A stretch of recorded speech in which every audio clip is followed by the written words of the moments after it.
తమ వద్ద ఒక రహస్య ఆయుధం ఉందని ఇరాన్ ప్రకటించింది. ఇరానియన్ నేవీ చీఫ్ స్టేట్మెంట్ ఏంటంటే, మా దగ్గరున్న రహస్య ఆయుధము గనక వింటేనే మా శత్రువులకు గుండెపోటు వస్తుంది అని వ్యాఖ్యానించారు. అమెరికాకు గుండెపోటు తెప్పించగలిగేటువంటి సీక్రెట్ వెపన్ ఇరాన్ వద్ద ఉందా? ఉంటే ఆ సీక్రెట్ వెపన్ ఏమై ఉంటుంది? ఆ సీక్రెట్ వెపన్ ఇరాన్ ప్రయోగించగలుగుతుందా? అమెరికా అడ్డుకోలేదా? ఈ సీక్రెట్ వెపన్ ఇరాన్కి ఎక్కడి నుంచి వచ్చింది? ఇలాంటి అనేక ప్రశ్నలు మన ముందుకు వస్తాయి. వీటికి సమాధానాలు కావాలంటే ఈ వీడియో మొత్తం చూడాల్సిందే. సో ఇరాన్ నేవీ సర్వనాశనమైంది, ఎయిర్ ఫోర్స్ నాశనమైపోయింది, ఇరాన్ మిలిటరీ క్యాపబిలిటీ డిగ్రేడ్ అయిందని అమెరికా చెప్తోంది. కానీ ఇరాన్ తగ్గేదే లేదంటోంది.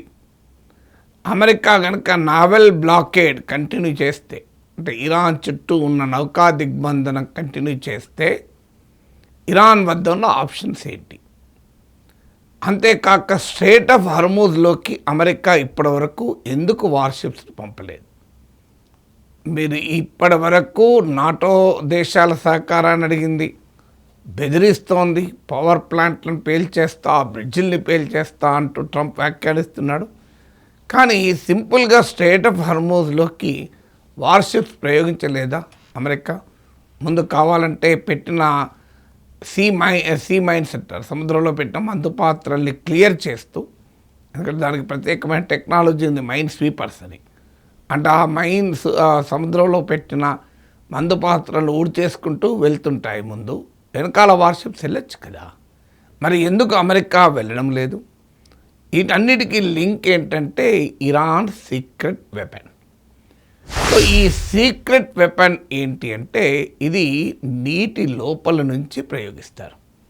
సో టార్పిడోస్ అంటారు, అంటే నీటి లోపల నుంచి షిప్స్ను, సబ్మెరైన్స్ను ప్రయోగించి వాటిని ధ్వంసం చేసడానికి వాడేటువంటి ఆయుధము టార్పిడో.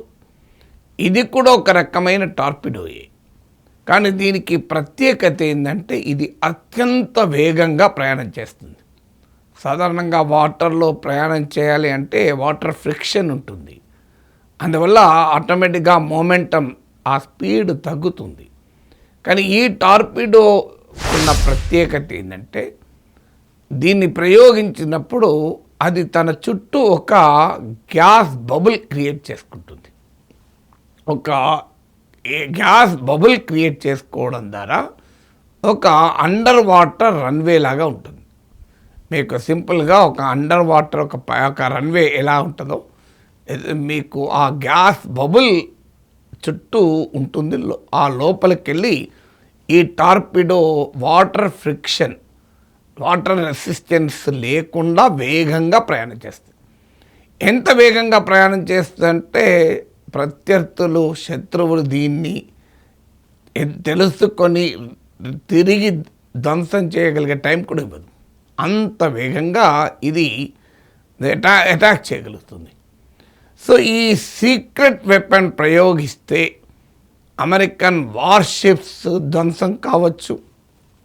వార్షిప్స్ అంటే మామూలు కావు కదా, అందులో వందలాది ఎయిర్క్రాఫ్ట్ ఉంటాయి. యుద్ధ నౌకలో వందలాది ఎయిర్క్రాఫ్ట్స్ ఉంటాయి, మిసైల్స్ ఉంటాయి. సో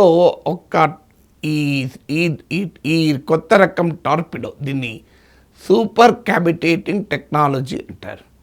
సో అంటే తన చుట్టూ ఒక గ్యాస్ బబుల్ తయారు చేసుకొని ఆ గ్యాస్ బబుల్లో తనకు ఎలాంటి అడ్డంకి లేకుండా, వాటర్ రెసిస్టెన్స్, వాటర్ ఫ్రిక్షన్ లేకుండా వేగంగా వెళ్ళి టార్గెట్ కొట్టగలుగుతుంది. సో దీన్ని హూట్ అంటారు, హూట్, HOOT. సో ఈ హూట్ అనే ఆయుధము ఇరాన్ వద్ద ఉంది అనేది ఇప్పుడు ఈ అనుమానం కలుగుతుంది. ఇరానియన్ నేవల్ చీఫ్ చేసిన స్టేట్మెంట్, ఈ వెపన్ వింటే మా శత్రువులకు గుండె ఆగిపోతుంది అంటున్నాడు. ఇంట్రెస్టింగ్ ఏంటంటే ఈ సూపర్ క్యావిటేటింగ్ టెక్నాలజీ ఇంతవరకు అమెరికాకు లేదు. ఇరాన్కి ఎక్కడి నుంచి వచ్చిందంటే ఇది రష్యాకు ఈ టెక్నాలజీ ఉంది. రష్యా చాలా కాలం క్రితమే ఇలాంటి టార్పిడోను తయారు చేసింది. ఈ టార్పిడోను వాస్తవంగా సోవియట్ కాలంలోనే దీన్ని తయారు చేసింది. సో ఆ స్ట్రిక్ వాల్ అంటారు దీన్ని, అంటే VA111 SHKVAL, so Russian pronunciation. So దీన్ని ఇరాన్ రష్యా చాలా కాలం మిత్రులు. సో రష్యన్ అసిస్టెన్స్తో మరి ఏమైనా దీన్ని తయారు చేస్తారో తెలియదు, కానీ ఇరాన్ దగ్గర ఇప్పటి వరకు మనకు తెలిసింది మిసైల్స్, ఏదైనా తన ఇప్పటి వరకు ఉపయోగించిన మిసైల్స్ కూడా ఉన్నాయేమో అని. ఇప్పుడు ఈ హూట్ అనేది ఒక అండర్ వాటర్ టార్పిడో, వేగంగా ప్రయాణించి ఎంతటి వార్షిప్లైనా ఇది ఎదుర్కోగలదు. పర్షియన్ వర్డ్ హూట్ అంటే మన తెలుగులో తిమింగలం. సో తిమింగలం సముద్రంలో ఉండేటువంటి మెరైన్ ఎనిమల్. సో అందువల్ల దీని పేరు హూట్ అని పెట్టారు. సో ఈ హూట్కు డిఫరెన్స్ ఏంటంటే, ఇప్పటి వరకు ఉన్న టెక్నాలజీస్ ప్రకారం నీటిలో ప్రయాణం చేసి లక్ష్యాలను టార్గెట్ చేయగలిగే అండర్ వాటర్ మిసైల్స్ అంటారు. సో అండర్ వాటర్ టార్పిడోస్ ఇవి 60 to 100 కిలోమీటర్స్ వేగంలో ప్రయాణం చేయగలుగుతాయి. ఎందుకంటే మీకు water is 1000 times denser than air, అంటే గాలి కన్నా చాలా సాంద్రత కలిగి ఉంటుంది నీరు కనుక, డెన్సిటీ ఎక్కువ ఉంటుంది కనుక. సో మీకు వాటర్లో ప్రయాణం చేయాలంటే స్పీడ్ తగ్గిపోతుంది. సో మీకు అందుకే చూడండి, మీరు విమానంలో ప్రయాణం చేసినంత వేగంగా షిప్లో మీరు ప్రయాణం చేయలేరు. ఇది మళ్ళీ అండర్ వాటర్, ఇది వాటర్ నీటి లోపల ప్రయాణం చేయాలి. కానీ దీన్ని సోవియట్ సైంటిస్టు 1970sలో ఈ హూట్ లాంటి అండర్ వాటర్ టార్పిడోస్ను తయారు చేసేటువంటి దానికి మూలమైన టెక్నాలజీని రూపొందించారు. సో సోవియట్ సైంటిస్ట్ 1970sలో రూపొందించిన ఈ టెక్నాలజీనే సూపర్ క్యావిటేటింగ్ టెక్నాలజీ అంటారు. సో ఈ టెక్నాలజీ ఏంటంటే, ఈ టార్పిడో తన చుట్టూ ఒక ఎయిర్ బబుల్ క్రియేట్ అవుతుంది, గ్యాస్ బబుల్. ఆ గ్యాస్ బబుల్ ఏంటంటే హై స్పీడ్ రన్వే లాగా ఉంటుంది. ఇక ఏ అడ్డంకి ఉండదు, దానికి ఏది అటు ఇటు ఏముండవు, చాలా వేగంగా ప్రయాణం చేస్తుంది. సో అందువల్లనే దీని వేగము ఏకంగా ఇప్పుడు ఇరాన్ చెప్పేది ఏంటంటే, తమ హూట్ ఇరాన్ సోర్సెస్ చెప్పేది 360 కిలోమీటర్స్ దాకా కూడా ప్రయాణం చేయగలుగుతుందండి. That is only an Iranian claim, there is no independent verification. మీకు దీనికి కావలసినటువంటి ఈ టెక్నాలజీని ఇరాన్ 2006 ఆ ప్రాంతంలోనే తయారు చేసింది అనేది మిలిటరీ ఎక్స్పర్ట్ చెప్పేది. బట్ దీని గురించి పెద్దగా వివరాలు ఎవరికీ తెలియదు, ఎందుకంటే అత్యంత రహస్యంగా ఉంచారు. ఎంతమంది చెప్పినట్లు ఈ సూపర్ క్యాపిటేటింగ్ టెక్నాలజీ అమెరికాకు కూడా లేదు. కేవలం 2 దేశాలకి ఈ టెక్నాలజీ ఉంది. మొదటిది రష్యా, రెండవది ఇరాన్. ఇలా ఇరానియన్ హూట్ వెపన్ ఒక 200 కిలోగ్రామ్స్ వార్ హెడ్ను తీసుకెళ్ళగలుగుతుంది. అంటే ఒక 200 కిలోగ్రాముల అత్యంత శక్తివంతమైన పేలుడు పదార్థాన్ని కూడా తీసుకెళ్ళగలుగుతుంది. దాన్నే వార్ హెడ్ అంటారు. సో దీన్ని మరి అమెరికా వార్షిప్స్ ఇరాన్కు సమీపంలో మోహరించి ఉన్నాయి. ఇరాన్ నౌకా దిగ్బంధనం కొరకు, నావల్ బ్లాకేడ్ కొరకు మోహరించి ఉన్నాయి. ఆ మోహరించి ఉన్న అమెరికన్ వార్షిప్స్ను ఈ హూట్తో అటాక్ చేయగలరా? ఎందుకంటే మిసైల్స్తో అటాక్ చేస్తానంటే అవి దగ్గరకు వచ్చే లోపల అమెరికా వాటిని కొట్టి పడేస్తుంది. స్పీడ్ బోట్లతో చేయాలి అంటే దగ్గరికి వచ్చుడితోనే లేపడేస్తుంది. అందువల్ల అమెరికా దీన్ని గుర్తించి అటాక్ చేసే టైం కూడా ఇవ్వకూడదు. అందుకే ఈ హూట్కున్న ప్రత్యేకతనే మీకు 360 కిలోమీటర్స్ పర్ అవర్ వేగంతో ప్రయాణం చేస్తుంది. ఇంతకుముందు చెప్పినట్లు 60 to 100 కిలోమీటర్స్లో నార్మల్గా అండర్ వాటర్ టార్పిడోస్ ప్రయాణం చేస్తే ఇది 360 కిలోమీటర్స్ పర్ అవర్ ప్రయాణం చేయగలుగుతుంది. సో అంత వేగంగా వచ్చి హిట్ చేయగలుగుతుంది. మరి అమెరికన్ వార్షిప్స్ కొట్టగలుగుతుందా అంటే ఇక్కడ ఈ హూట్ కానీ ఇరాన్ తయారు చేసుకుందని చెప్పుకునే ఈ హూట్ కానీ రష్యాకుండే వెపన్ కానీ వీటికి ఉండేటువంటి ఒక ప్రాబ్లం ఉంది ఈ సూపర్ క్యావిటేటింగ్ టెక్నాలజీకి. సో ఈ ప్రాబ్లం ఏంటి అంటే ఇది చాలా వేగంగా ప్రయాణం చేస్తుంది కనుక నార్మల్ టార్పిడోస్ కన్నా ఎక్కువ ఫ్యూయల్ కన్జ్యూమ్ చేస్తుంది. దానివల్ల ఇది రేంజ్ తక్కువ ఉంటుంది. ఇప్పుడు ఉదాహరణకు నార్మల్ టార్పిడోస్ 30 కిలోమీటర్స్ రేంజ్ అంటే శత్రు టార్గెట్ 30 కిలోమీటర్స్ దూరంగా ఉండగా దీన్ని ప్రయోగించగలిగితే ఇది ఈ హూట్కు మిలిటరీ ఎక్స్పర్ట్ చెప్పేది 15 కిలోమీటర్స్ రేంజ్ మాత్రమే ఉంటుంది, 15 కిలోమీటర్లు. అదే మిసైల్ అనుకోండి, మీకు ఇంటర్ కాంటినెంటల్ బ్యాలిస్టిక్ మిసైల్స్ అయితే 8,000 కిలోమీటర్స్ 10,000 కిలోమీటర్స్ వరకు కూడా, మన అగ్నిదే మోర్ దెన్ 5,000 కిలోమీటర్స్ రేంజ్. మీకు ఐసీబీఎంలు అయితే 10,000 కిలోమీటర్స్ కూడా వరకు కూడా అంటారు. సో ఇరాన్ కూడా 2,000 కిలోమీటర్స్ వరకు కూడా ప్రయోగించగలిగే మిసైల్స్ ఏమైనా డెవలప్ చేసిందా అని అనుమానం. కానీ ఇది అండర్ వాటర్ కనుక దీనికి 15 కిలోమీటర్ రేంజే ఉంటుంది because of the very high speed. So ఈ 15 కిలోమీటర్స్ రేంజ్ అంటే అర్థం ఏంటి?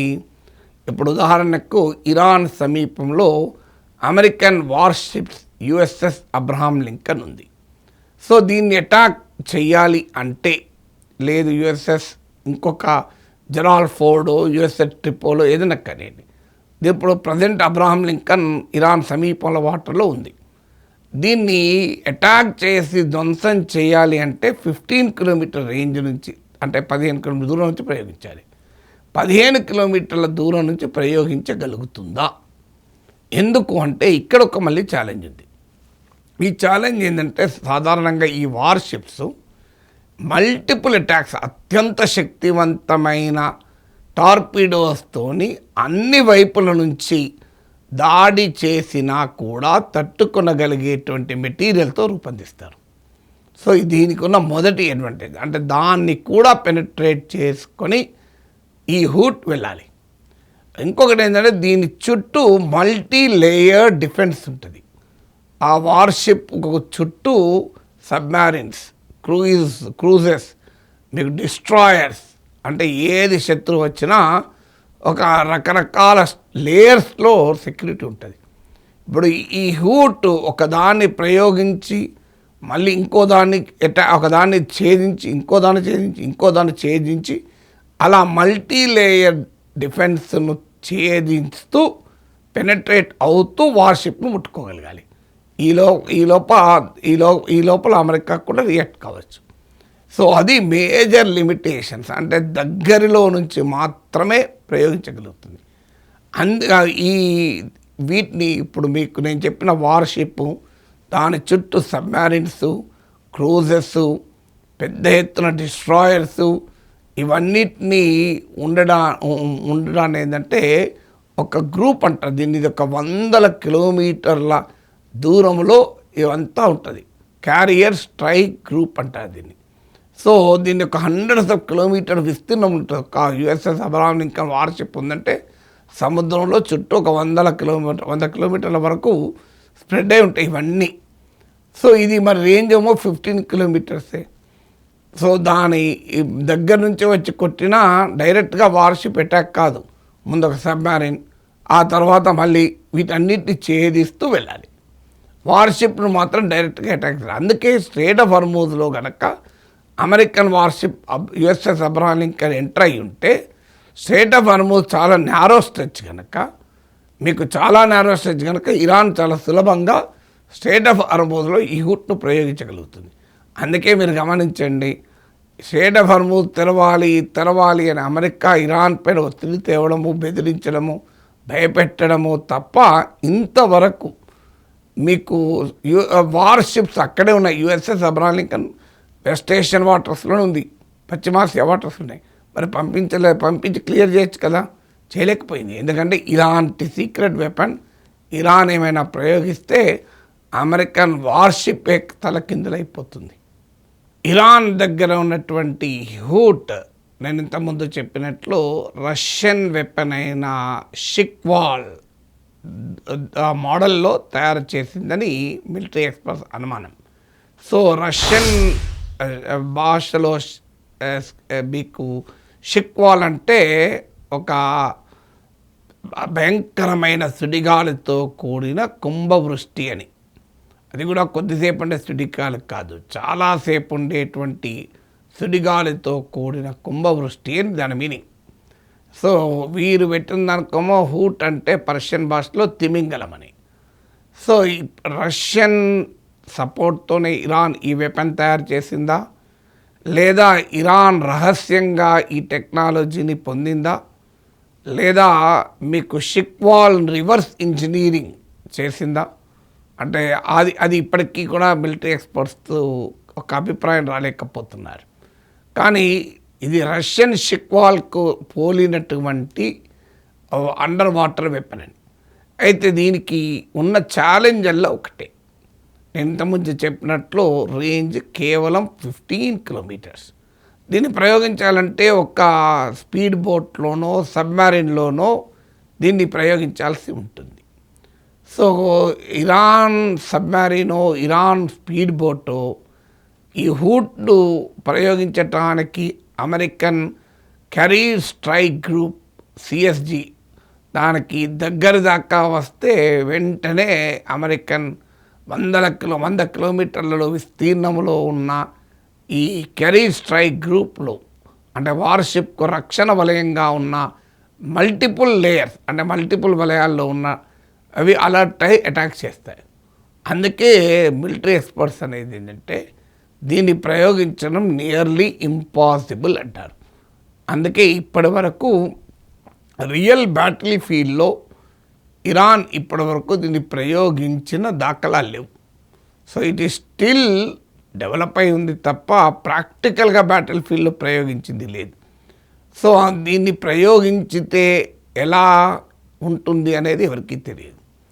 సో దీన్ని అంత స్పీడ్తో ప్రయోగించినప్పుడు అక్యురేట్గా టార్గెట్ చేయగలుగుతుందా, ఇవన్నీ కూడా క్వశ్చన్సే.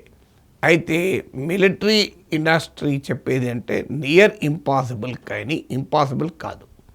ఎందుకంటే కొత్త వెపన్స్ ఇన్నోవేట్ చేస్తూనే ఉంటారు. అందులో ఇరాన్ ఇప్పటికే మిసైల్ కెపబిలిటీలో చాలా ముందుంది.